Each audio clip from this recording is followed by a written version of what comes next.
Talking just because we opened up to page 101, we got talking about all sorts of things. Who is a tzaddik? Talmud says if somebody reviews his learning 100 times, somebody's a really special tzaddik if he reviews it 101. That's what the Talmud says. Very interesting. So we talked about that. Then we got into this idea that you're supposed to say 100 blessings a day. Yeah, that's hard. So we were working out exactly how hard is it. Thanks, Dave.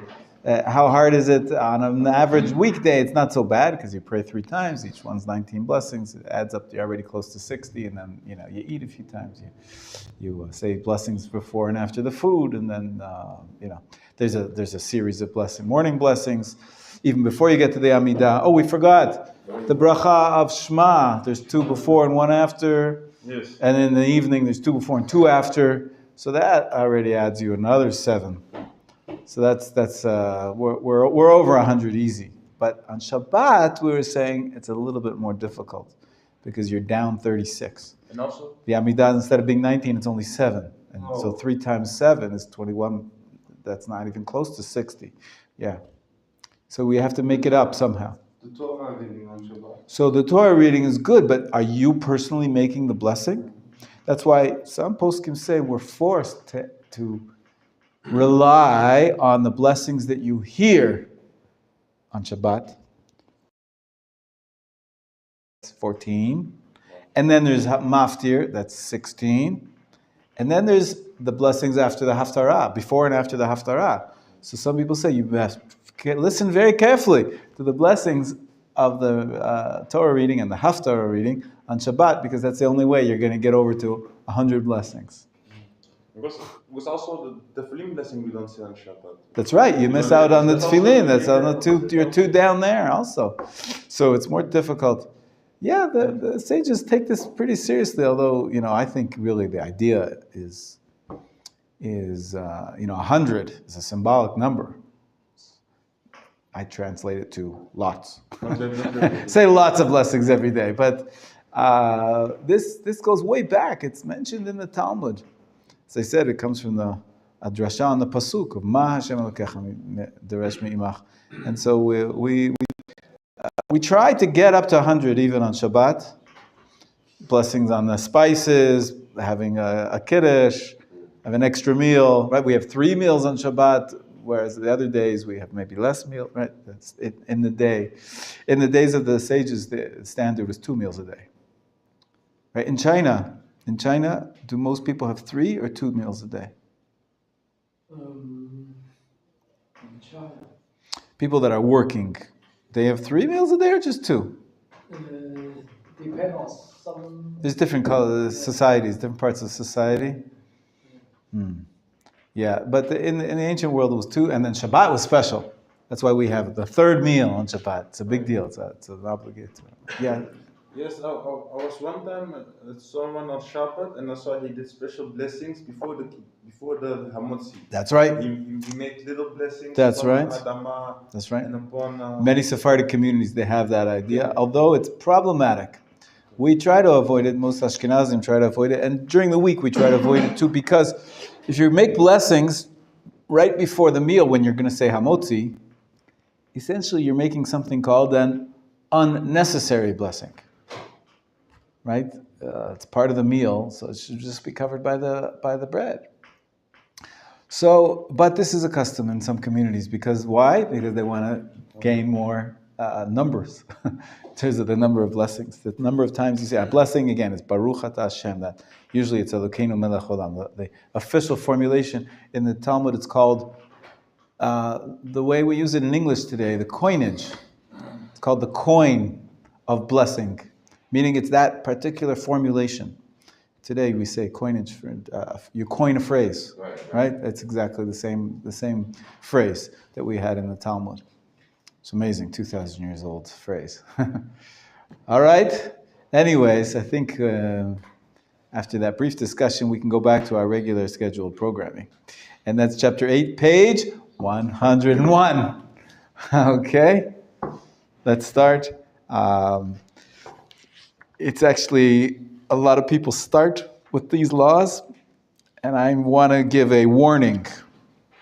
I'm giving a warning, unfortunately, because I had too many experiences with people that are sick. There are people that have, all sorts of illnesses. Everybody should pray, please, for my mother. Just discovered that she has a little bit of cancer. Little tiny skin cancer on her nose. They're going to take it out. She'll be fine. It says on all the websites, 99% chance of success. So we're not that scared. But there's all sorts of illnesses that people have, physical illnesses. There's also mental illness. And I have, unfortunately, in my family, I've had, and also people that I went to yeshiva with, I saw people that have various mental illnesses. And one of them that's very, it's well known, maybe more than others, but unfortunately common, and it's called OCD. OCD. It stands for? Obsessive compulsive disorder. Exactly, obsessive compulsive disorder. So obsessions are thoughts that you think about over and over and over again. And compulsive means behaviors that you do, like you're forced to do them. Like you feel compelled to do them, you must do them. So, for classic example, someone when he leaves the house, he goes to check that he locked the door over and over and over and over again. My mother-in-law has that problem. Is that right? She's OCD. OCD, yeah. I mean, some people just have tendencies, and we tend to label them. But really, it's if you have it official diagnosis, it can be a very debilitating disease. And one of the things about the halachic system, which we have to be careful about, is because there's so many details and so much care to detail, it can be a trigger. It's called, this is a word in the medical profession, something that triggers your illness, something that you have to be very careful about. So you'll be thinking about it all the time. I want to make sure that I did it right, so you'll do it again. When I was in yeshiva, I was 17 years old, it goes back 35 years ago. There was a fellow who had OCD, and so he was washing his hands. We all wash our hands. You have to wash your hands. We're going to learn about the laws of washing your hands, when you have to wash your hands and how much. But he always, and he was doing a mitzvah, but no, he was ill. And therefore his mind told him, I didn't wash well enough, I have to wash again. 2 times, 3 times, 4 times, 5 times, 6 times, 7 times. His hands became red because of too much washing his hands. You might want to close the window because it's too cold. Maybe, please. Also get some heating on here. We don't need to suffer. Yeah, it's a little chilly day. Chilly, this is chilly. This is breezy. Where are you from, Philadelphia? There's nothing, huh? The Windy City. This is warm. This is warm, okay. But we'll catch up with you with a little help from our AC. In any case, so we have to be careful, especially when it comes to hand washing. I have a sensitivity that when I see somebody washing his hands too much, I say, uh-oh, maybe he's got this illness. Because it does exist. I may be too sensitive, but we're supposed to wash at the specific times, the specific amount that is required. But don't go crazy on me, okay? Don't go crazy on me. That's specifically hand washing. Like I said, like checking the door and checking that the oven, the gas is turned off. Those are classics. Hand washing is a well-known symptom of OCD. So the halacha doesn't want you to be sick. Be healthy. But of course, washing our hands is a mitzvah. Let's read about it. Let's learn about the mitzvah, okay? Washing one's hand in the morning. Eitan, we read first, please, the Chachamim. Yes, Chachamim instituted the washing of one's hands every morning, and the recital of the blessing, Asher Kishanu V'Mesutav V'Yitzivanu Amid Tilati Elayim, who has sanctified us with his commandments and commanded us concerning the washing of hands. A person's hands endow him with the capability to function in this world. With his hands he can give and receive, hold and deliver, handle his different belongings and care for his body. However, along with and perhaps because of their versatility, one's hands also wallow in the dealings of the world and tend to get dirty and contaminated more than any other limb. Whenever it is necessary to elevate and How's my friend Steve Miller doing? Ah, Welcome to Machon Meir. Thank you. We have a this is Rabbi Menachem Listman. Right. We have a very good friend, Gershon Port. Ah, yes. The tour guide, yes. Excellent. So we're in the middle of class. Whenever You're you're... treating the Rav nicely? It's fine, it's fine. Whenever you. Ain't soda. By the mother. You task me Motzei Shabbat. Right? Yofi. You back Motzei Shabbat? Okay. You stay? Where- Unless the Rav steals his passport or something. I'll be back. Okay. Go ahead, Eitan.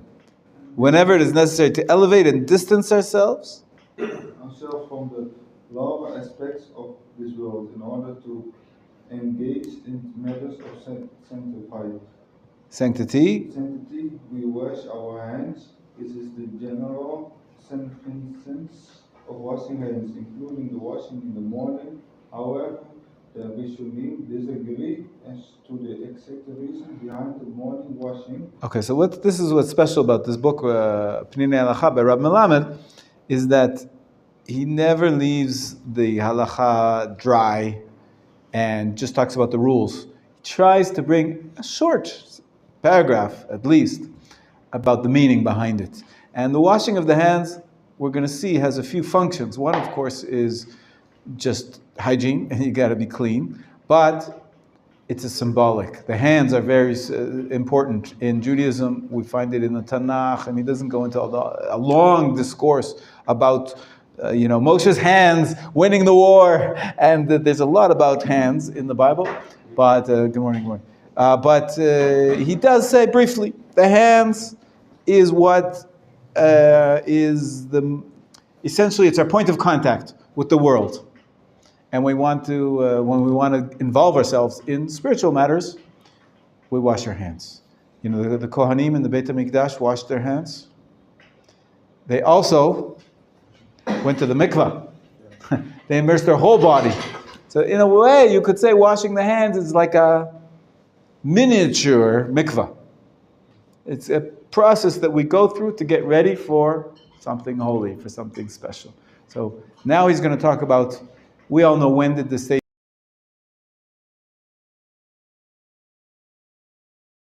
I think every secular Jew in Israel knows about this mitzvah. It's unbelievable. This is a mitzvah derabanan. Before eating bread, in most of the kindergartens, before having their meal, everybody goes and does netilat yadayim, and they make a bracha, baruch atah Hashem. Even many traditional, they're not religious schools, the bracha al netilat yadayim, everybody knows about, because they're going to go wash their hands anyway. So might as well turn it into a Jewish ritual. And of course, Shabbat. Shabbat is one of the most popular Jewish rituals, and we all know that we wash our hands for the bread. So it's the most well-known mitzvah of the Chazal, of our sages, netilat yadayim, washing the hands. But that's for bread. Also, what we're starting with now is that there's also a mitzvah. The sages said, you must wash your hands before eating bread. We learned about that you should do it before prayer, without a bracha. Now we're learning in the morning, also with a bracha. We're going to talk about exactly how to put that into practice. That's what we're talking about. So why did the sages institute before bread? It's a topic for another class when we talk about eating and talking about bread. But anybody know? Why they did it? Why do you have to wash your hands before eating bread? Because it's like the Kohanim used to eat, from the Korban used to eat, and they also prepare themselves to wash. So it's like when we do that, it's like we being like little priests in our house. That's what I think. Nice. It's a good idea. You're close. It's not so precise, because then why only bread? Yeah. That should be before meat, if you say, right? If they're eating the sacrifices. But so you're close, though. Yeah. Like bread is on a high level Good. It's true, but there's something more specific that is the actual reason brought in the Talmud. It says that there's a special bread that only Kohanim are allowed to eat. Oh yes. What's it called? I don't know it in English how it's said. Say it in Hebrew. I know it in Dutch. Oh, say it in Dutch. Toonbroden. The bread that David HaMelech eat of what he was not allowed to eat of. You know, it's That's good. But this Truma. one- It's called truma in Hebrew. Truma. Truma is. How you call it in English? We don't translate it usually. We say it's one of the tithes. Tithes is something you take off, so you have to take off some of your grain, anything that grows in the ground, and you give one portion of it to the Kohen, another portion to the Levi, another portion to the poor. There's all sorts of different tithes. We call them all tithes in English because they're something that's separated. It's an in-kind gift.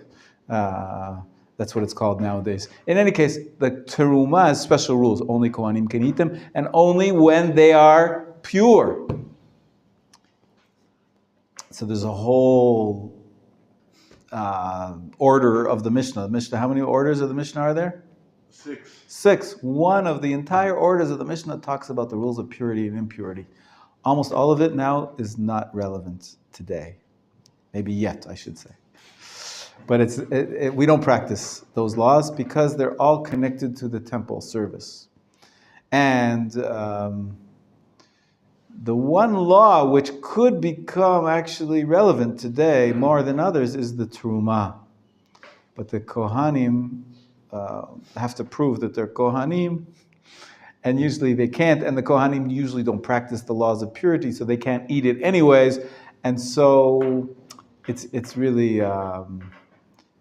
it's fascinating that this mitzvah is connected to the Truma. It does remind us a little bit of an entire 1/6 of the Talmud, 1/6 of the Mishnah, which is pretty much a memory nowadays. We study it, but we don't practice it. And that is that the rabbi said that a Kohen, before the hands are considered to be impure. This is rabbinic law. The hands are considered to be impure until you wash them. And so the Kohen, before he would handle the truma that he's going to eat, which is a form. Also, there's other forms. There's challah, which is separating actually from a dough. That's an in-kind gift from dough, specifically. And so before handling any of that, the Kohen would have to wash his hands. Now, and so the sages instituted, everybody should wash their hands so that the Kohanim don't abuse or mishandle the truma. So the blessing for the bread was initially because he said, why don't we just do it for the bread? Why is it so? Is it because of the Kohanim? Yes, yeah. handle? It's because the sages wanted everybody to be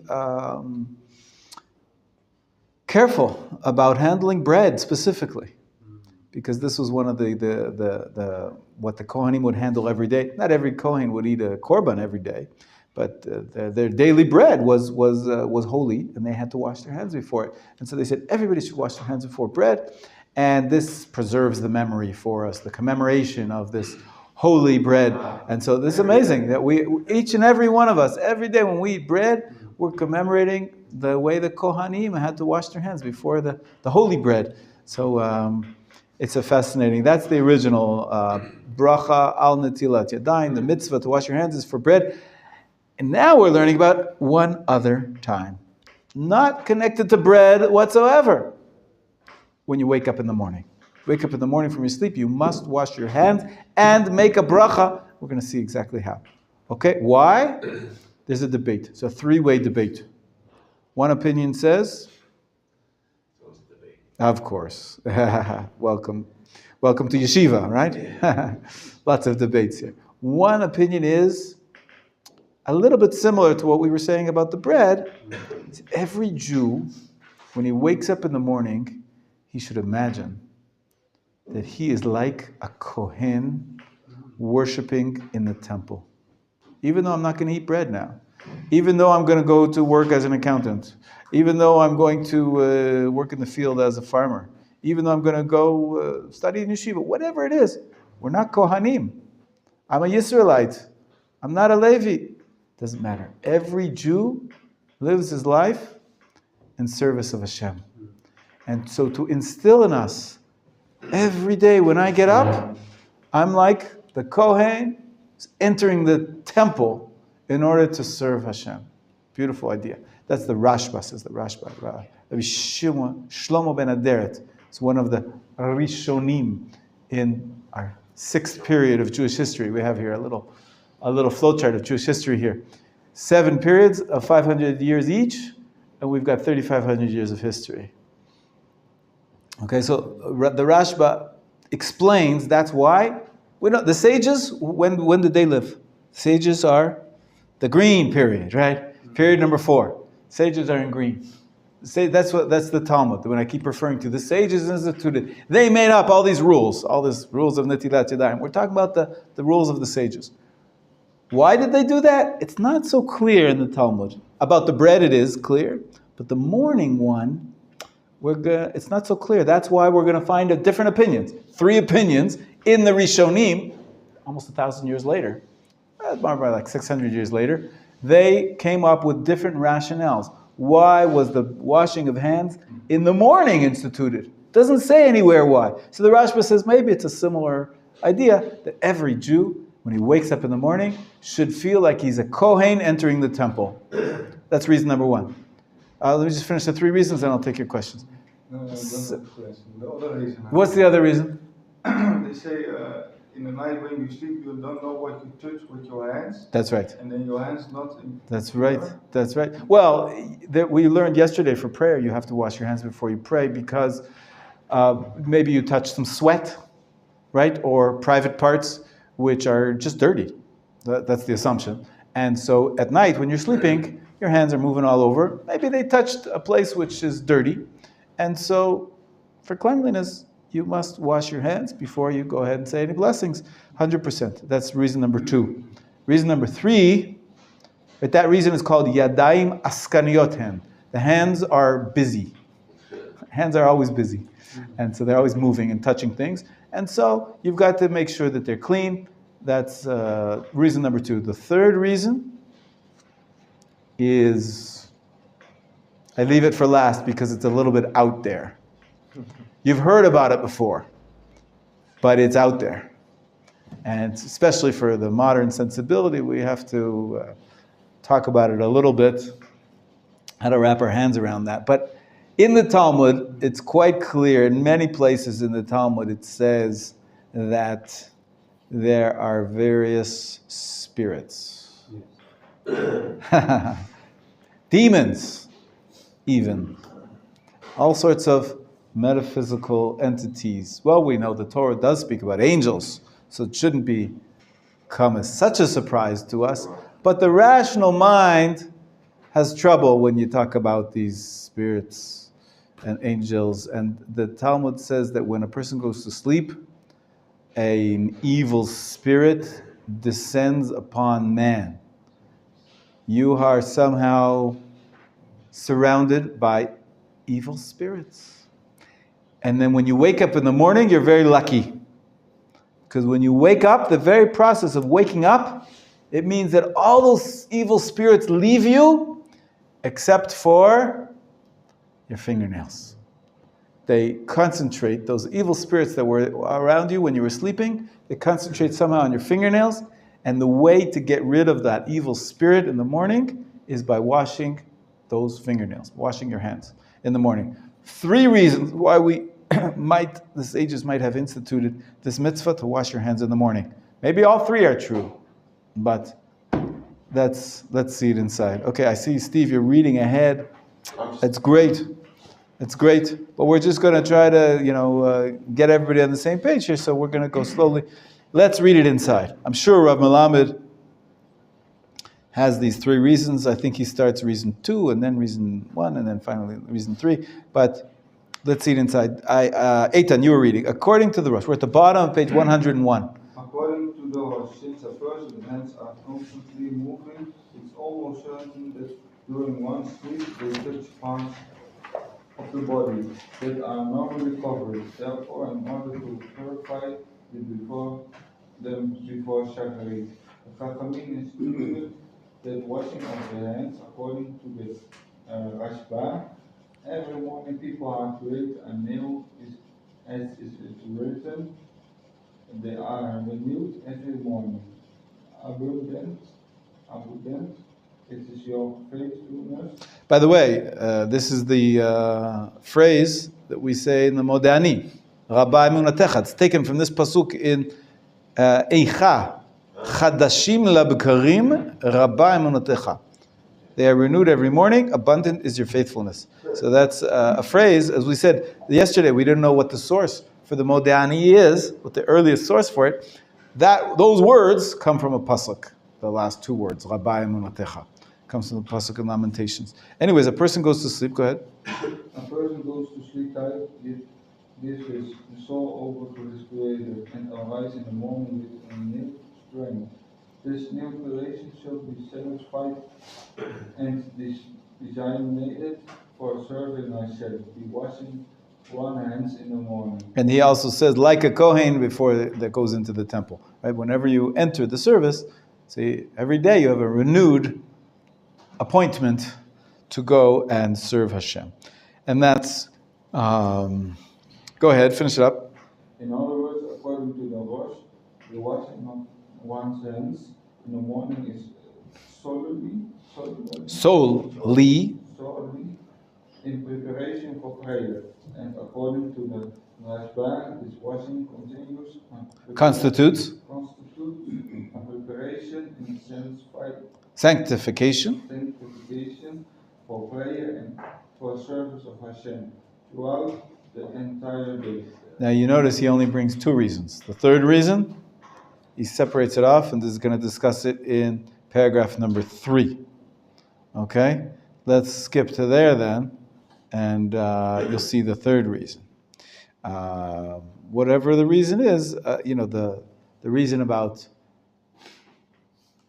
making your hands clean because you're going to pray, that we already discussed. That's what we do that before Mincha, before Mariv too. We should, anyways. Not everybody knows that law, but you should be careful to wash your hands before you pray. We don't say a bracha there. That's why most people sometimes don't even learn that you have to. But I have a question about that because you mentioned that earlier. I never knew that. So, before prayer, before Shacharis, Mincha, or Mariv, we just wash the hands, but we don't say anything. Correct. In Shachrit we do, because it's part of the morning blessings, is one of the blessings. Many times we wash our hands once, twice, 3 times before we get to Shachrit. Right. We only say one bracha. Okay. Okay? And in Mincha Mariv, the standard custom is we don't say any bracha. I didn't know that. The Gra, Gon Rabbi Eliyahu from Vilna, he has a unique position, and those people who follow him, he says you should say bracha before Mincha and Mariv too. Well, listen. You have the Gra to rely on. So he'll pull you out of hell for that one. It's up to the Gra. He'll be saying, no, he was okay according to my opinion. But according to every other opinion, the standard custom is we don't say al netilat yadayim except before bread and once in the morning. Okay. We say when we come out of the bathroom, we wash our hands as well. But we only say the Asher Yatzar. According to the Gra, you say Al Netilat Yadayim and Asher Yatzar. The Gra has got a unique position about that. But most poskim say you don't make the Al Netilat Yadayim except once in the morning and then before bread. Even if you wash your hands like that, don't say the blessing. Correct. You do Shacharis.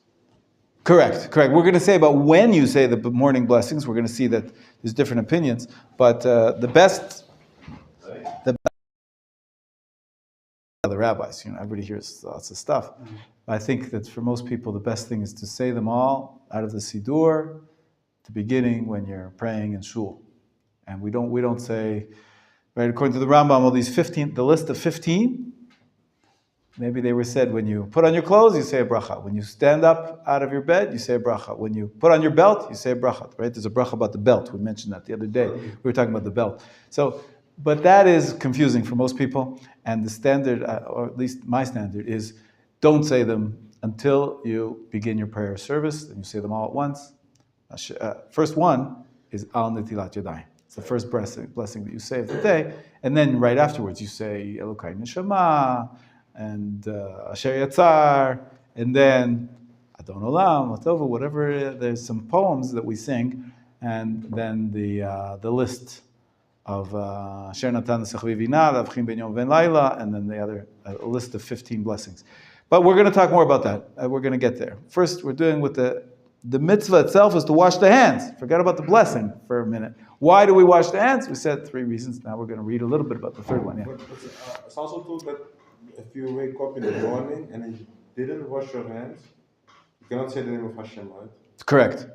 We assume that your hands are dirty, like Eitan said. Maybe you touched something during the night. It's inappropriate to say God's name if your hands are not clean. But now the question, like, because normally you wash your hands and then you say the blessing, right? You say the blessing, then you say the name of Hashem. But what if I wash my hands and I say, hey, I'm going to say the blessing in the shul? Can I still say to someone, hey, Shalom and Baruch Hashem? Well, you can say Baruch Hashem. Shalom is a big problem. That's very interesting. You mentioned that as just an example. You didn't know what you were saying. But the Talmud says, saying the word shalom, everything else, you could say good morning, you could say how are you, how's it going, have a good day. All those kind of greetings are fine. But don't greet somebody with the word shalom before you pray. Because shalom is considered to be one of the names of God. And you should be using that in service of God before you greet your friend. And so, right, in the Talmud says you should say, Tzafra Tava, which means Boker Tov. Tzafra is Boker. In Aramaic, it's just Aramaic for Boker Tov. So you can say Boker Tov, but we limit our conversations. It's true. The first real conversation we should be having is with God. And so, but if you would need to, let's say you need a drink. You're allowed to drink. You take a cup of coffee before davening. Yes, yeah. Take a drink of water in the summertime. You don't want to dehydrate. So you take a drink of water, and your prayers many times are much better after a cup of coffee. It's fine. You're allowed to drink before davening. You're not allowed to, you shouldn't eat too much, but we'll get to those laws.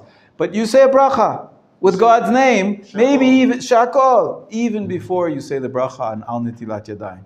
That should be part of the order that's in the Siddur at the beginning of all your morning blessings. So it's true. It's a little bit rare that we separate the blessing from the act.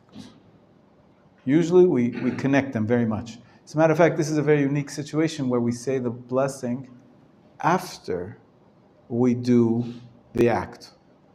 Every other situation, usually the Talmud says as a rule, the brachot must be done.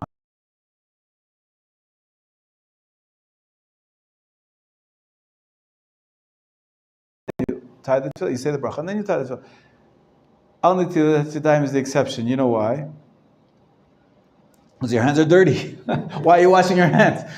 So you can't say the bracha.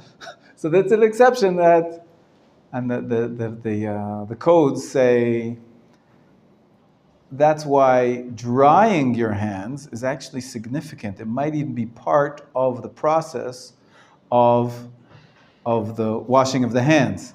And so the poskim say you should wash your hands and then make the bracha and then dry your hands. Because at least somewhat you're saying the bracha before the act. The act of drying, but not the act of washing, because you really shouldn't be saying the bracha before you wash your hands. So in this case, though, it's extreme, like Michael is pointing out correctly. In this case, if you do, you're gonna wash your hands first thing, and then maybe you'll go to the bathroom, wash your hands again, and then you'll get dressed, and then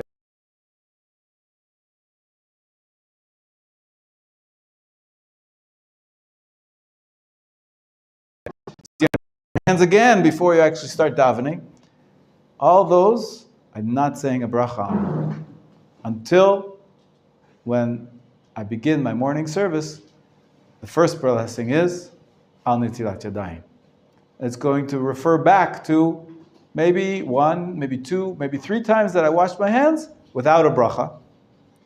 And this is the only case where the bracha is so much separated from the actual act. But it's not surprising, like I said, because all those morning blessings, we're going to say a list of 15 of them, about putting on your belt and about getting up and about all those. But the practice has become that we say them all together, separate from the actual activities. So it's an anomaly that the bracha. Wash our hands first, then we say the blessing. Of course. Yeah. Especially coming out of the bathroom. You have to wash your hands, just in case, could get dirty in there, right? Yes. And we're going to see that there's another element of the bathroom which is debated. And that is whether there's also this metaphysical idea of the spirit. This kind of evil spirit. Some people say the bathroom, maybe in the ancient bathrooms there was more, but our bathrooms are so clean. I mean, they get washed so well. But anyways, some people say there's actual ruach ra'ah, it's called the evil spirit, in the bathroom as well. And so that's why some people, when they come out of the bathroom, they use the cup, the washing cup, and the very special way of washing. We're going to read about it now, but only according to that third reason about the evil spirit, the Talmud prescribes a special way. Like I said, those evil spirits, they focus in onto your fingernails. And how do you get them out? By washing 3 times on alternating hands with a vessel, from a vessel, not just straight from the tap. That is a unique method to get rid of the evil spirit. So some people, you'll see here in the yeshiva, every bathroom has a washing cup. It's not because they're washing for bread. It's because they're allowing those people who are careful to do it this way. I don't, by the way. I admit, you can publicize this if you like, but I looked far and wide for years. Where does it say that you have to wash with a cup when you come out of the bathroom? Finally, I found it in the Sephardic tradition, more Kabbalistic tradition, because of this idea that the bathroom also has an evil spirit. But the simple reason for washing when you come out of the bathroom is for hygiene. You have to have clean hands before you make the bracha. And therefore, if that's what it is, why should you use a cup? Using the cup is only mandated for getting rid of the evil spirit, the 3 times alternating. And for bread, you also must use a cup, washing before bread, for eating the bread. So that's when I use the cup. But coming out of the bathroom, if you want to be really good, you should use soap and water to clean your hands. And then if you want to be following this idea of the evil spirit, then you use the cup and do the 3 times on the alternating hands. I do only the first part. Washing my hands with soap, hygiene, get clean. And I say my bracha, asher yatzar, after the bathroom. Does that clarify things? Okay, we're going to talk a little bit about this evil spirit. Maybe Rav Melamed will give it some... What about after the meal? When you finish the meal? Good question. There's one other hand washing, which is very unique, and that is when you have bread and you finish eating, what do? You say big bracha achrona. What's the bracha achrona? Birkat Hamazon. For bread, you say Birkat Hamazon. So it says in the Talmud, it's an amazing thing. There's a debate in the Talmud. One opinion is Mayim Acharonim. The waters before you eat are called Mayim Rishonim. Right? Rishonim and Acharonim. Earlier and later. In this case, it doesn't mean the sages of that period. It just means the earlier waters and the later waters. So the early waters are the waters before. That's, everybody agrees, mandated. You make a bracha. That's an obligation to wash netilat yadayim before eating bread. Mayim Achronim, there's a debate. One opinion says Mayim Achronim Reshut. It's an option. It's optional. It's optional. The other opinion is Mayim Achronim Chova. Like Chayav, right? You're obligated to do that. I saw, believe it or not, a bumper sticker on a car once. Mayim Achronim Chova. It's interesting. It's a very short, pithy statement. It's almost like a haiku. And there is a custom. I don't know if you've ever heard this before. I had the funniest thing. happened to me. Luckily, I know some things, so I can understand what was going on. But I imagine some other people. I got a taxi. I was driving. I was flying to the airport. So I took a taxi to the train. Nowadays it's a train. Why should you take a taxi all the way to the airport? It just costs you an extra 100 shekels. The train is amazing. Anyways, the taxi driver. We're talking on the way. You're going. He's flying. I never leave Israel, because the taxi driver says to me, whenever I pick up people from the airport, I ask them where they were, whatever, they say, how was it? This is good. They always say, oh, it's so good, but you know what? I got to tell you the truth. There's nothing like the land of Israel. Israel's the best. And so I say, why should I go? If everybody that's coming into the country tells me Israel's the best, so I just stay. Anyways, he was a character, this taxi driver. And the taxi driver says, when he drops me off and he takes out helps me with the bags out, he says to me a number of statements, one of which is, Mai machronim chova. Why is he talking to me about the waters that you wash your hands after eating bread before saying Birkat HaMazon? It became a little bit like a haiku, a little bit like a poem. There is a tradition, it says that, in the Talmud, it says that when you depart from your friend, when you say goodbye to someone, you should always leave him with words of Torah. Because when that way he'll remember you. Yeah, the Torah discussion, he'll remember you if you just say goodbye without saying anything. Okay, goodbye. I can't remember why and when or where. But if you make a significant mark at your departure, then this is he'll remember you. So it became a little bit of a custom that when you say goodbye to people, you give a little words of Torah, and he chose these words of Torah. Mai machronim chova.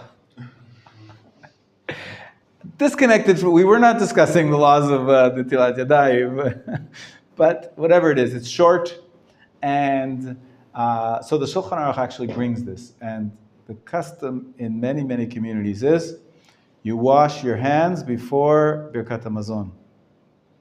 Now, as I said, it was a debate in the Talmud. It's not clearly accepted that it's obligatory. The other opinion, Mai Machronim, is Reshut. It's permissible. And when you actually think about it, when you delve into the sugya, not in the cab ride, in the yeshiva, when you study it, why did the sages institute or make it, according to some opinions, obligatory to wash your hands before reciting the grace after the meals? Why? Because it's a mitzvah, the oraita. Because saying the Birkat HaMazon is a mitzvah d'oraita. Good thinking, but I assume your hands are clean. Why should you, before every mitzvah, you don't, every mitzvah d'oraita, you don't have to wash your hands? Maybe because of that, because like now we have those forks, maybe the big word in Exactly. Right. That, by the way, is still true. Okay. That just like we said, you have to wash your hands before you pray. Before you pray Birkat HaMazon, you should also wash your hands if they're dirty. If you're using cutlery. Many people say nowadays, I never touch my food with my hands. My mother would yell at me if I would touch my foods with my hands, right? Right? You have to use the knife and fork. And so your hands don't get dirty. So we don't have to wash our hands. It's just cleanliness. Let's say you're eating chicken wings or chips, right? French fries. You're using your hands get oily. You should wash your hands before you say the bracha achrona. Also your book get dirty. Yeah, you don't want your books to get dirty either, right? Very good. But there's another reason brought in the Talmud. And that, there's a debate whether or not it applies or not. So the cleanliness, if you use fork and knife, maybe it doesn't apply. But this second reason, the rabbi said there's something called sodomite salt. Salt from Sodom. We all know where's Sodom. Yes. Right? It was last week's Parsha, right? Where's Sodom? It's near the Dead Sea, where Israel has one of the leaders in the industry around the world of salt, exporting salt or sodium, what's it called? The phosphates that we get from there. Amazing big industry of the one mineral that Israel has. But now we have natural gas. It's a recent development. But before that, we were very poor in minerals. Salt, Dead Sea is full of salt. And with sodomite salt, apparently it was used throughout Israel very widely, and it was very dangerous. If you put the salt, you have your bread, you dip it in the salt, and so you have some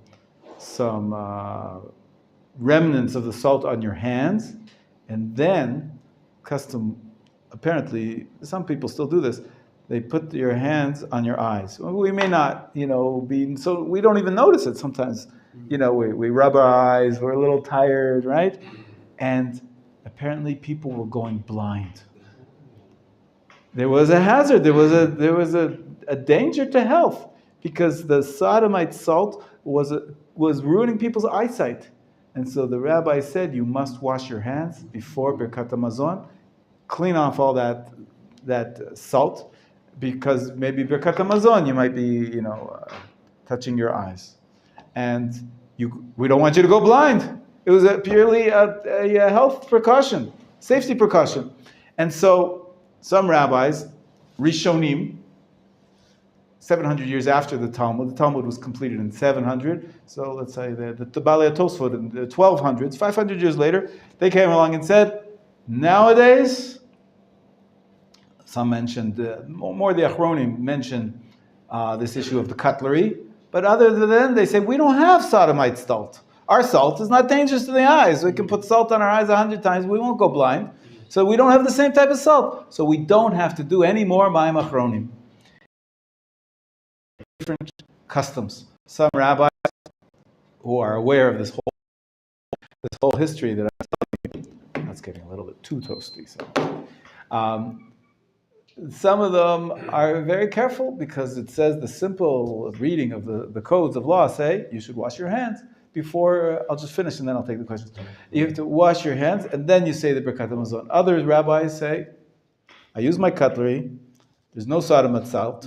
You don't have to wear it. It's the Talmud itself said the later waters are optional, and so many rabbis, many Orthodox Jews do not do Mayim Acharonim, those later waters, and even those who do, most people, they don't do a full Netilat Yadayim on up to the wrist, with a cup. Usually they just take a little bit of water on their fingertips, and that's enough. Because, as I said, the whole thing is not necessarily obligatory in the same way as the first waters, which are... And we don't make a bracha, correct. And we don't make a bracha on that type of hand washing as well. So that's answering your question, Steve. I was just going to say, my rabbi does that. The little bit of fingertips thing. Yeah, that's it. Yeah. Yeah? But they do have a special cup, right? Because some communities, then they pass it with a little plate and right? Yeah. I invite you all over to my home, B'ezrat Hashem. I'd be happy to host you on Shabbat. We'll have to arrange the technical details. I had you all over on Sukkot. But my practice is, the truth is, for many years I didn't do Mayim Achronim. Sometimes I did. But then I remember that I'll do what my father did. My father had a custom to do Mayim Achronim only on Shabbat. With the grace after meals? The Mayim Achronim, the waters that we're talking about, the hand washing, the ritual hand washing on the fingertips, he would do that on Shabbat, and we also now have a special sort of ritual, a beautiful Judaica cup with a little basin, which we hand around to people. And so on Shabbat, I'm careful to do Mayim Achronim, but during the week, I'm not careful about it because of all those reasons. But I also, it's, when I changed my custom to be a little more careful about it, is when I studied the Talmud. You study the Talmud, this is a real issue. It's not just, now there is, just to follow up on what you said, there is some mystical element to this as well. And the idea is that once you've washed the hands, this Mayim Achronim, the waters they're going to be dirty, probably, but they might also have some spiritual dirt. And so the custom is, not only do you wash the hands in this little basin, you take the basin off the table before you say the grace after the meals, before Birkat Hamazon. And that's why you have some special contraptions where you put the water into the basin, but the waters are covered. Sometimes you'll have a little bit of a cover with holes in it. There's many different methods of doing that, but this is Judaica fun. If you want to be creative, an artist, you create a special cup for mayim achronim and a special basin where the waters are going to drain into the basin from your hands, but then they'll be covered. So you don't have to remove it from the table, because if it's covered, you don't have to remove it. And so that's a convenient thing. You just pass it around, and then you can leave it on the table while you do Birkat Hamazon. Whereas if it doesn't have a cover, you should really remove it from the table. That basin with the waters that you washed with should be off the table. It's very, very interesting. Yeah, you want to... Yes, before also I was not so like always washing the hands after eating. I was like sometimes not. But I remember the Rav one time told that about the period of Shlichot. The Rav said that many people now make the Juva, now many people they make the blessings after the food. So I also start doing We this. started to be more careful about it. Yeah, it's a good thing. Well, there are periods of the year where we try to, increase our piety and careful. So care for these halachot which we might be leaning about the rest of the year. It's a good thing. It's a good thing to wash your hands. But I think primarily because sometimes our fingers get dirty and we don't realize it. Yes. and so when you find yourself after the meal, when you leave the meal, you finish, and you're going to go about your business, if you say, my hands are a little sticky, I need to wash them, that means you should have washed them before you said the bracha. Because that's proof that your hands are dirty, because you're going to go wash them afterwards. And that does happen. It depends how you eat, whether you're very polite and only use your fork and knife, or sometimes you do touch your food. And, like you said, if you take a pita and hummus, sometimes your hands get dirty. So it is a good thing to wash your hands. Make sure your hands are clean before a bracha. Without getting into the issue of mayim achronim and this sodomite salt and all that kind of thing. Anyways, this is a lot of issues about different types of hand washing throughout the day. We're going to go back now and discuss the first hand washing of the day of the morning, okay, unless there's other questions. Okay. Baruch Hashem, Baruch Hashem. Wow. Yeah. But don't go OCD on me. Don't get crazy about the hand washing. I'm not sure. Did I do it properly? Do it again. Do it again. If you see somebody that's having those kind of issues, he needs to get professional help. It's an illness. It's not. He's not being extra careful. He's might have a tendency towards it, and there's a lot of good things you could do to keep it in check. Even people who have tendencies towards OCD, your mother-in-law, there are things you can do to keep it in check. But sometimes people are really sick. And to tell you the truth, to be totally honest, just last year, I think you were here, some of you were here last year. It's been less than a year now. My sister died at the age of 56. And one of the primary reasons, not the immediate cause of death, but one of the reasons she was sick for so many years was OCD. She had very severe OCD, and she never got rid of it. It's from the age of, adolescence, really. And after she died, we finally had a chat with her therapist. For many years, she wasn't willing to talk to us because of patient confidentiality and all that, which I think was a mistake. But anyways, she asked me, did you ever see signs of OCD in early childhood? And I was the one who was closest to her in terms of age. And yes, there were signs from very early on, from when we were children. When we were walking down the street, she'd be careful not to step on the cracks on the sidewalk, those kind of things. Usually it doesn't turn into OCD. There's many childhood games which are fine. Don't worry. But it can be a tendency which at some point in life there's a trigger for whatever reason, and she never got rid of it. It was really, really, and of course that made her health deteriorate, which ultimately what killed her was a liver disease. But it was connected. It was connected to the OCD. So I'm a little sensitive to OCD. So I'm mentioning it again Most people don't have that, Baruch Hashem. But let's read a little bit further about Rav Melamed and what he says about this evil spirit. There is there's a lot of Gerim here in this class as well as in Machon Meir in general.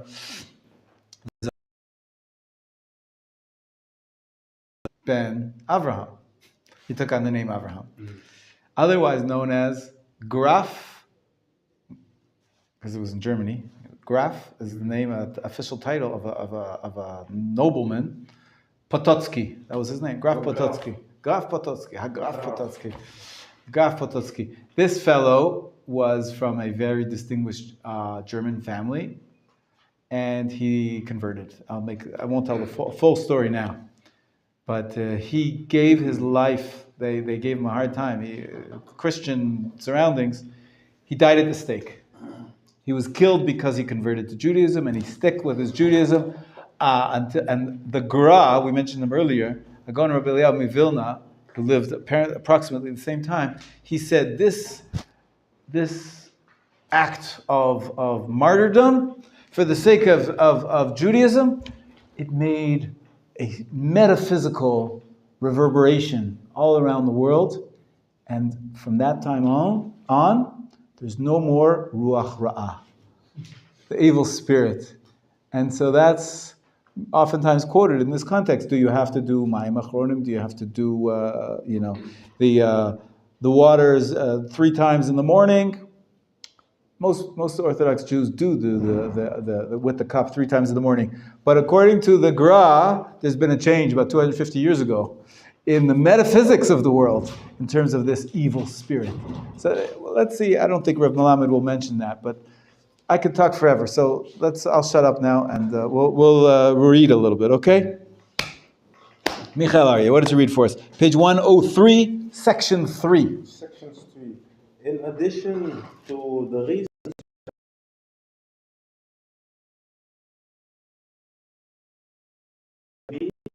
one must be careful that his hands do not touch his mouth, nose, eyes, or ears before washing his hands in the morning, because there is the Ruach Ra'ah, evil spirit, which rests upon one's hand after sleep, and it's likely to damage those organs.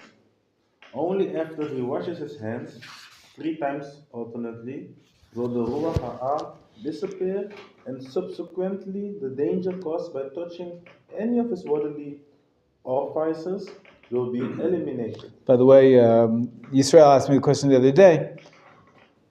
The custom is not only should you not touch your eyes and your ears because it could be dangerous, but also you shouldn't even touch your clothing. And so the question was, can I put my kippah on? If I slept without my kippah, can I put it on before I wash my hands? Netilat yadayim. Because if you're not supposed to touch anything, and I said, I think the custom is that we do, but it was a good question. That we put on our kippah without washing our hands, before washing our hands. But we have talking about when you get up, the first thing you do. First thing you do. Modani. And then the moment you need to have your kippah.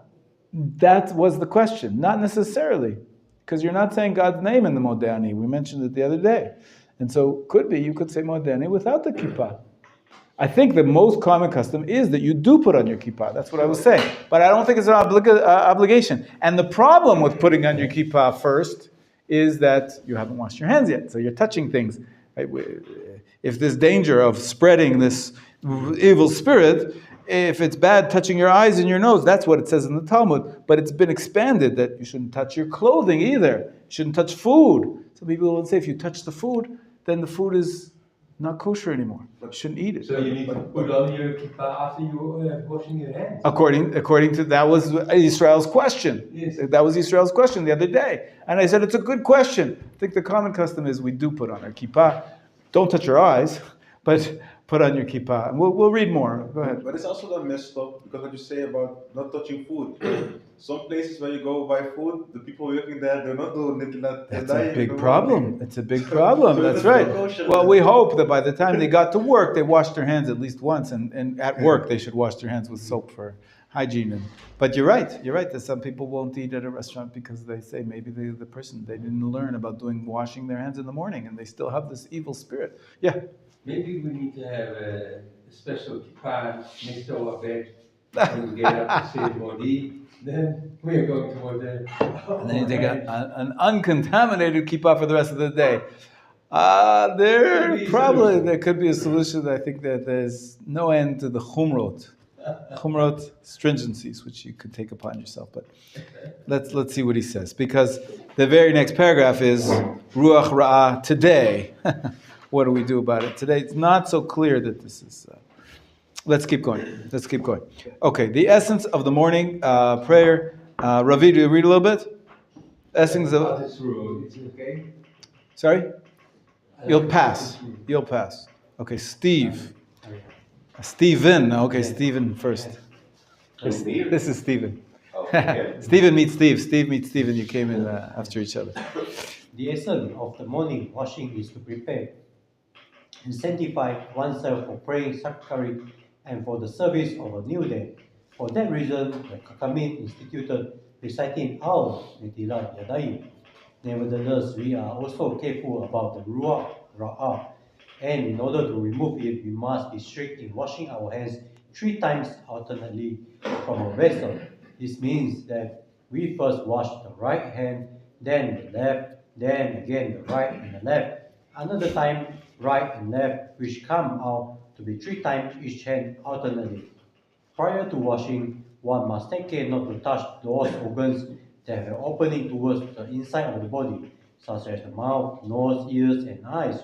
This is in Shulchan Aruch or Rak Chaim 4:3-4, Mishnah Berurah 13. Similarly, one must be cautious not to touch food or drink before washing, in Mishnah Berurah 4:14.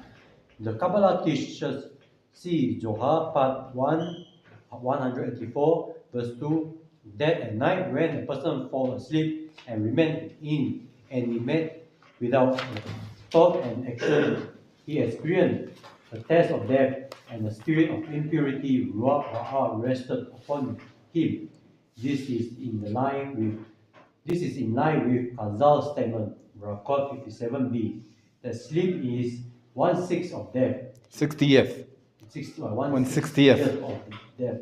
The essence of human virtue lies in one ability to think, feel, and engage in activity leading to the ratification of the word Tikkun Olam during sleep, which dormancy spread throughout the world. The throughout body. A person loses to a certain extent the image of God, Zelem Elohim, within him, and the Ruach Ra'ah rested upon him. When he awakened from his sleep and his consciousness returned, the Ruach Ra'ah disappears, remaining solely on the extremities of his hand.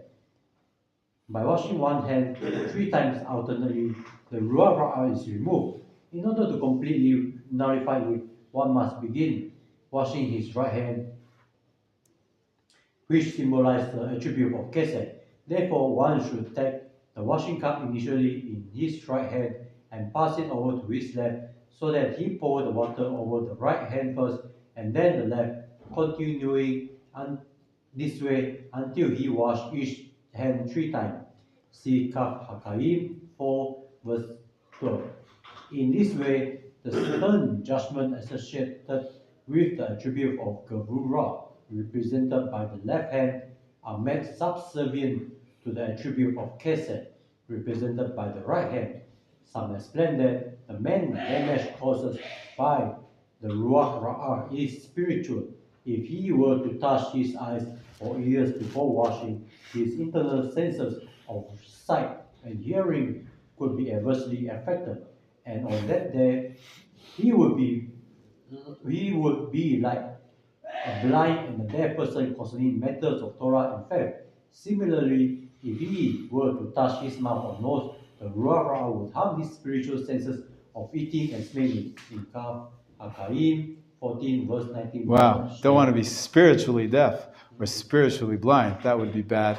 I like what he did at the beginning. He's saying the idea of in the morning when you wake up, you're coming out of sleep, and sleep is you're dead to the world in terms of what you can do as a human, as a person with the image of God.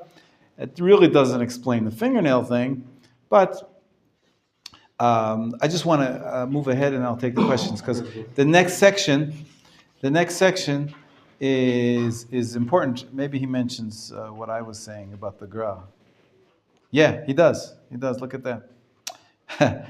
So let's read page 104. Ruach Ra'ah today. According to the Zohar and the Kabbalists, I'm at the bottom of page 104. I'm going to go on and read section 4. One must wash his hands next to his bed in the morning, so as not to prolong the Ruach Ra'ah upon himself. This we haven't mentioned yet today. We mentioned it yesterday. Some people have a custom to actually have a little basin next to your bed. They also warn not to walk more than 4 amot before washing one's hands in the morning. Therefore, one must prepare water before going to sleep and place it near his bed so that immediately upon rising, he can wash his hands. I remember I was once a guest at a cousin's house, and I'd never heard of this custom. And they were insistent that I take the water and the basin next to my bed. I said, I don't do that, whatever. So, I go to the bathroom, whatever. They said, no, please take it. And they were worried because they didn't want me to spread the Ruach Ra'ah in their house any more than it had to be. There are those who are lenient regarding this because in their opinion, the entire house is considered 4 amot. As long as one does not have to leave the house more than a distance of 4 amot in order to wash his hands, it's not thought of someone who prolongs the Ruach Ra'ah upon himself. That's what I do. I think many people do. At some point, I would actually have a basin next to my bed, and I did that immediately. But now I rely on this opinion. I walk the few steps to my bathroom, and I wash my hands there the 3 times. We'll keep reading because we're not done yet. Some maintain that the Ruach Ra'ah has been nullified from this world. First of all, the Tosfot brings the opinion that this Ruach Ra'ah does not dwell in the regions comprising the Ashkenazic countries. That's one source. Number 2, the Lechem Mishnah writes that it is implied from the Rambam that he too was not concerned about Ruach Ra'ah mentioned in the Talmud. That's source number 2. Also, the Maharsha, who lived approximately 400 years ago, was one of the eminent poskim in Ashkenaz, writes that in our times no Ruach Ra'ah exists around us. Source number 3, a number of other poskim agree with this approach. Interesting. Why did the Ruach Ra'ah not exist anymore, according to these poskim? So here's the story. In earlier generations, spiritual and mystical power was more pronounced and intense. This was expressed on the one hand by the ability to attain greater and more transcendental experiences, emotionally and spiritually, such as prophecy, and on the other hand by the presence of all sorts of sorcery and impure spirits. As time passed, intellectual strength took center stage at the expense of emotional powers, and together with the cessation of prophecy, the impure spirits weakened and disappeared. In their place, there are evil spirits of false and deceitful ideas. It's like the whole world changed. It used to have prophecy and very high spiritual power, and now we have, that's gone. Prophecy's gone, but also the evil spirits are gone. Instead, we have good and evil thoughts, ideologies, exactly. That's right. Furthermore, there's an amazing tradition regarding Graf Potocki. Born in Poland I thought it was Germany. Born in Poland to aristocratic parents, who had his heart set on joining the nation of Israel and converting to Judaism. So such a thing was prohibited in his time. He converted secretly and engrossed himself in Torah. Eventually, the Christians captured him and offered him 2 options: to return to Christianity or to be burned alive. Right. The righteous convert chose to die by fire, thereby publicly sanctifying God's name. At that moment, the Vilna Gaon said that the Ruach Ra'ah lost some of its strength, particularly regarding the Ruach Ra'ah of Shacharit. For this reason, the students of the Vilna Gaon are lenient regarding walking 4 amot before washing. Okay, it's not that we don't wash, we still wash the 3 times alternating hands, but we can relax a little bit. In practice, according to the Chida Mishnah Berurah and Ben Ish Chai, one should be careful not to walk more than 4 amot before washing. In contrast to them, there are poskim who are lenient because it is the entire house is considered 4 amot, or because today the Ruach Ra'ah in one's hands has ceased to exist. That is the common custom. However, even according to those who maintain that the Ruach Ra'ah does not fully exist upon us, it is customary to be strict concerning everything mentioned in the Talmud, such as washing one's hands 3 times and not touching bodily orifices prior to washing. So, yes, I do Netilat Yadayim 3 times on alternating hands in the morning, but only then. One other time, there's a few other places where the Talmud says there's Ruach Ra'ah, but pretty much I rely on the Ashkenazi custom that Ruach Ra'ah has ceased to be significant in our days, and other than what the Talmud said, you do the morning washing. I don't do it by my bed anymore. I used to at some point, but I'm more lenient about it now. As he says, there's different poskim. Of course, the Mishnah Berurah is a very important posik, and he does quote the entire house being considered to be 4 amot. So you can rely on that if you But like why to. you need to wash your hands next to the bed? Not to walk 4 amot. And where does it come from? The idea of 4 amot I think because in the Zohar. once we didn't have a bathroom, Ah, so we take the water inside and our as opposed to outside. room. Yeah. It's more easy. Yeah, maybe, yeah. Okay. Yeah. We wanted to say something, yeah, please. You think you're gonna do 6 also? Today? It's a Not question, today. Tomorrow, maybe. Next week. Tomorrow, Sunday. There's also a question about this, but yeah. maybe I can ask it. Yeah, sure. Yeah, because I know that what like the Ramchal explained is like in the night the evil spirits give the power to rule, and that's why it's hovering over. Yeah, the he was a body. big Kabbalist, the Ramchal. Amazing, But, yeah. But if you sleep during the day, there's to wash your hands if you have to sleep during the day. Right. There is there's a debate.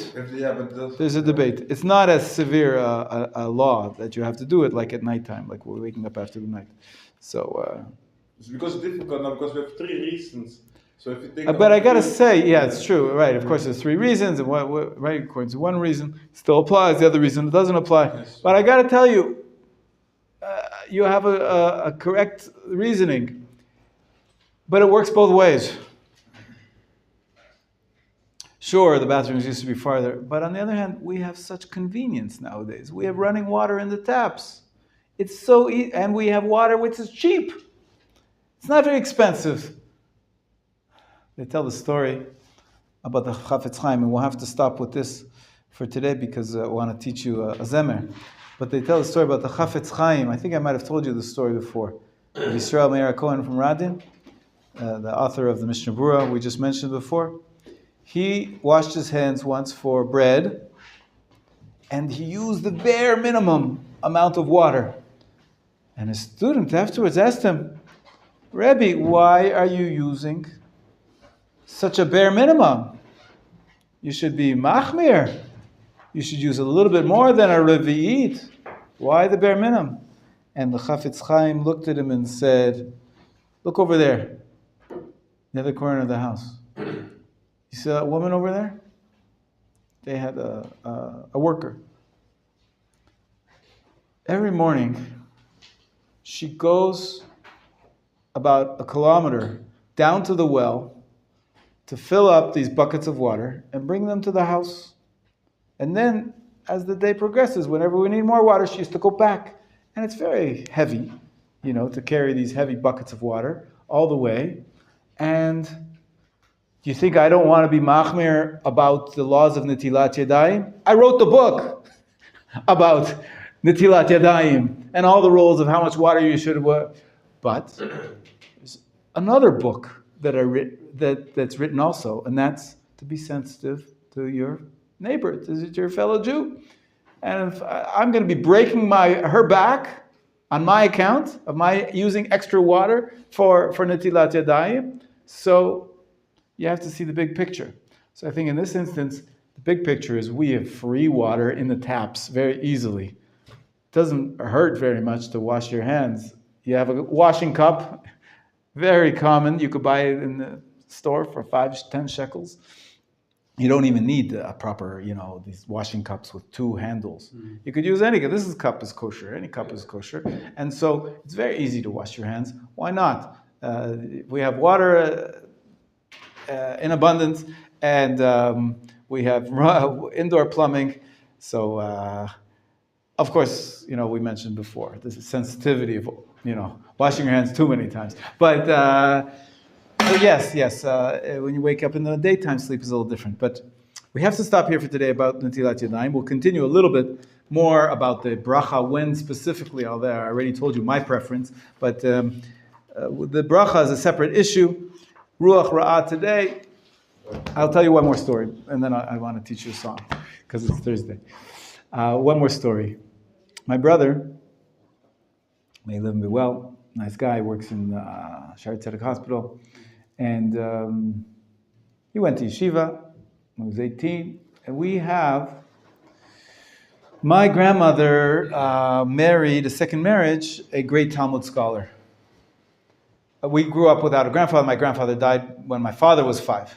But my grandmother married this rabbi, Mordechai Villiger, amazing Talmud scholar. Before the age of the computer, he wrote an encyclopedia of all of the Tosfotim in Shas.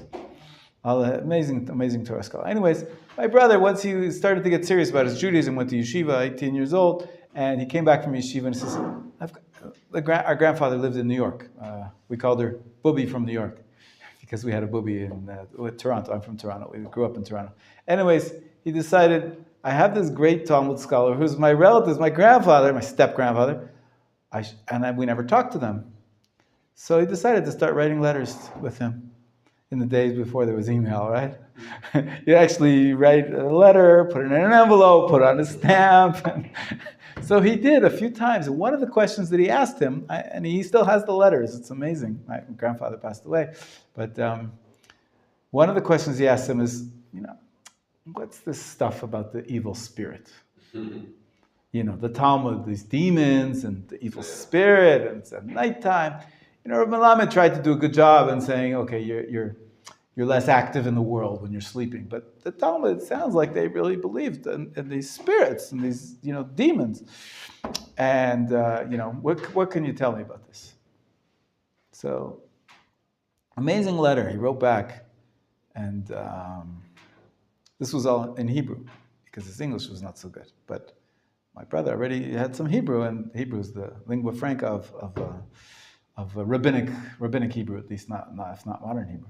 Anyways, he wrote back and he says, we think we're so smart, and we are so smart.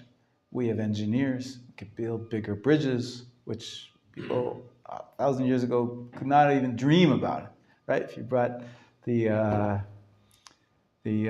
greatest wise people to bring them to the world today, technology, computers. We're very smart, it's true. But you notice that that's in matters of the physical world. That's in material things, we've gained a lot of wisdom. But we're not necessarily so much smarter when it comes to matters of the spirit.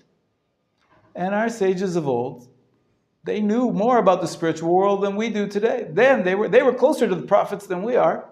We're so far removed from those spiritual giants that maybe they knew something that we don't. And maybe there is Ruach Ra'ah. Maybe there is demons. And we just, we can't see them, of course. Nobody said you can't see them. But who are you to say that they were wrong? And so we respect what the sages of the Talmud had to say. I don't know if I'm willing to risk my life for it or anything like that, but our sages were amazing. We live by their words about every law of Shabbat and every law of life and death. And so when they said something about spirits and how they work, maybe they knew something that we don't. And so, yes, I wash my hands 3 times in the morning, alternating, even though it's a little bit far from our consciousness. And yes, there are sources which say it doesn't exist in these parts, or in this era, the Ruach Ra has lost its power. So with all due respect to the changes, we have to have due respect to the sages of the Talmud as well. So that's my final word on that subject for today. I want to make sure to sing a little bit with you. Open up, please, your birkon, your beautiful Koren birkon. Everybody have one? You may have heard this before. This book has all songs for different holidays. It also has songs that come from different quotes, short ones. Let's see which one I'll choose today.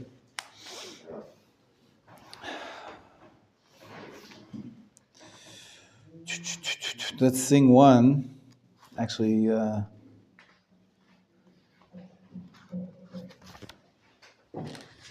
let's choose page 119. It's a very popular tune. You might have heard it before if you've been to a wedding. There's many, many tunes to this words. The words are, of course, from the blessings of the at a wedding. They're called the Sheva Brachos. And on page 119, the last words in Hebrew, Od Yishama. Okay, you can see in English at the bottom, it says, "Soon, Lord our God, may there be heard in the cities of Judah and in the streets of Jerusalem the sounds of joy and gladness, the sounds of a bridegroom and bride, the joyous sounds of bridegrooms from their wedding canopy, and of young people from their feasts of song." Tonight I'm going to an engagement party. A friend of mine's daughter got engaged, so we'll probably sing this. Okay, so we're going to look at the last Hebrew words in the last 3 lines in Hebrew, Od Yishama. Oh, ho, ho. Do you see Od? Everybody see where I'm starting? There you go. Perfect. Oh, ho, ho, Od Yishama Be'arei Yehuda ובחוצות ירושלים. Again. עוד ישמע בערי יהודה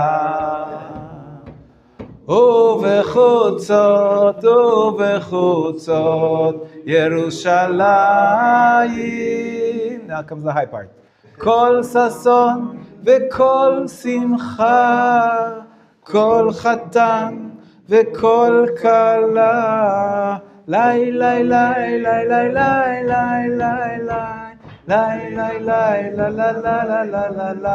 This is also based on, it's from the blessings, but it's based on a pasuk in Yirmiyahu. He says about, oh, the Lord soon will be once again heard in the streets of Jerusalem, the sounds of joy, sounds of gladness, sounds of bridegroom and bride, sound, right, the call. Okay, one more time, ready? Od Yishama Be'arei Yehuda ובחוצות ירושלים. עוד ישמע בהרי יהודה ובחוצות ירושלים. כל ששון וכל שמחה, כל חתן וכל כלה, כל ששון וכל שמחה, כל חתן וכל כלה, לי לי לי לי לי לי לי.